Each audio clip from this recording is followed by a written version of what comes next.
وہ جس قسم کا شخص تھا لوگ کم ہی اس کے سامنے یہ لہجہ اختیار کرتے ہوں گے۔ وہ مجھے کڑی نظروں سے گھور کر بولا، ہمارا خیال ہے تم نے گاڑی کے آس پاس درختوں میں کہیں رکھا ہوگا۔ تمہارا خیال صحیح ہے، میں نے جواب دیا۔ کہاں رکھا ہے؟ اس نے پوچھا۔ اس طرح تو نہیں بتا سکوں گا، میں نے جواب دیا۔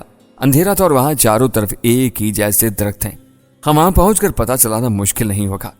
ٹھیک ہے، عیسیٰ جان اپنی جگہ سے کھڑا ہو کر بولا، اب آرام کرو، صبح تمہیں ہمارے ساتھ جانا ہوگا۔ وہ کچھ لایا ہوا سا تھا، شاید سوچ رہا تھا کہ وہیں پہاڑی ریستوران پر اس نے ہم دونوں کی تلاشی کیوں نہیں لی تھی۔ دراصل میری پھولی ہوئی جیکٹ کی وجہ سے وہ دھوکے میں رہا۔ اسے یقین تھا کہ رقم میرے پاس ہی ہوگی۔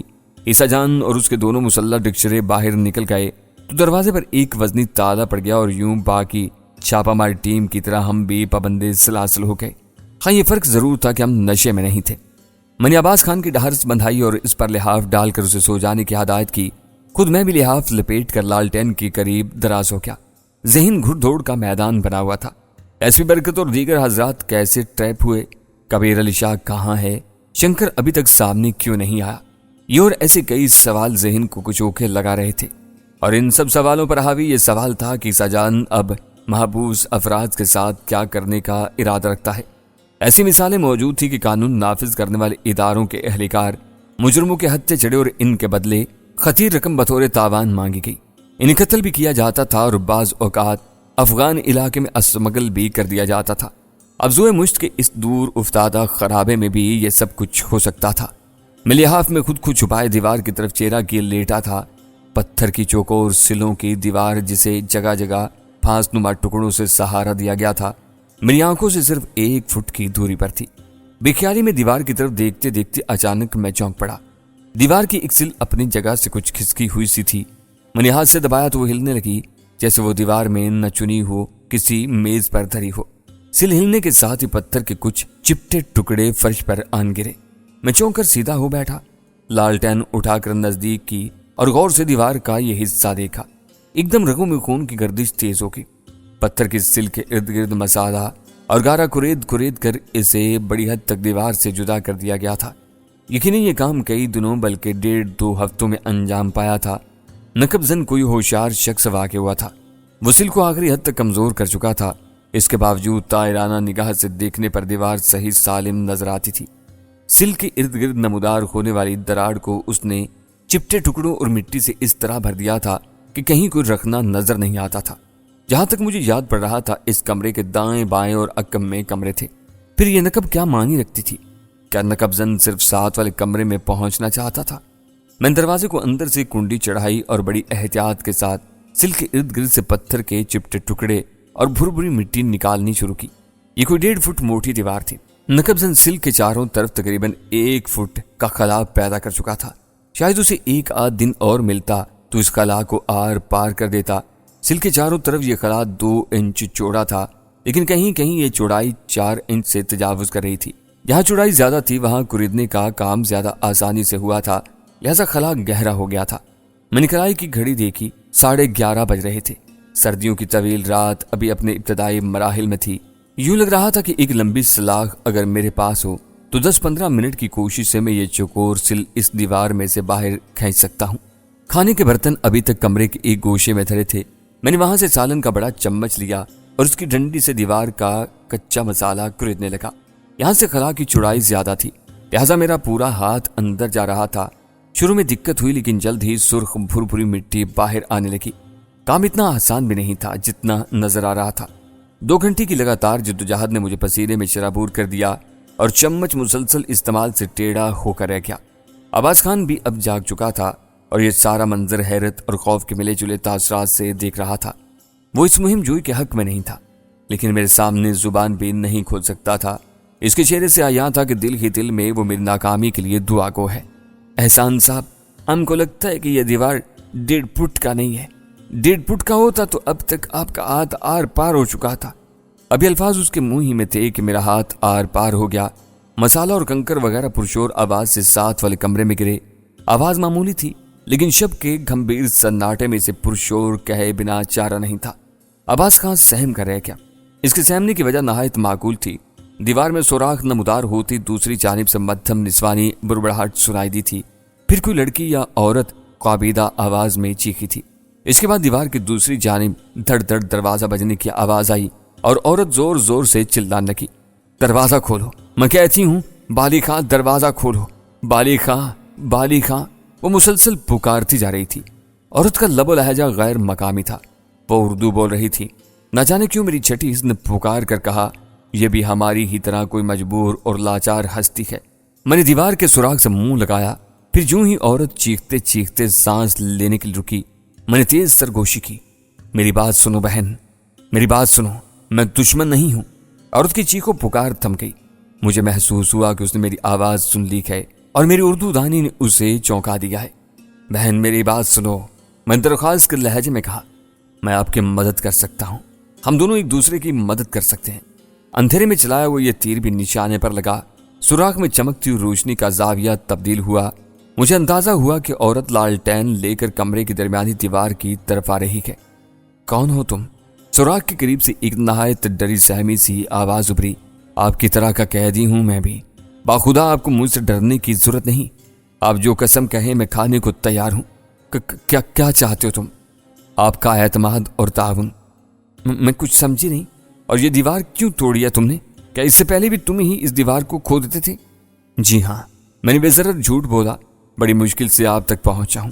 اب تھوڑی سی ہمت آپ کریں، جو کام میں کئی گھنٹوں میں نہیں کر سکتا وہ آپ 10-15 منٹ میں کر لیں گی۔ اگر کوئی آئینی سلاخ یا اس قسم کی چیز آپ کے پاس ہے تو اپنی طرف سے اس سل کو میرے کمرے میں دھکیلنے کی کوشش کریں۔ لیکن تم چاہتے کیا ہو؟ عورت کے لہجے میں بدستور خوف کی لرزش تھی، ویسے وہ کوئی پڑھی لکھی خوش اتوار خاتون معلوم ہوتی تھی۔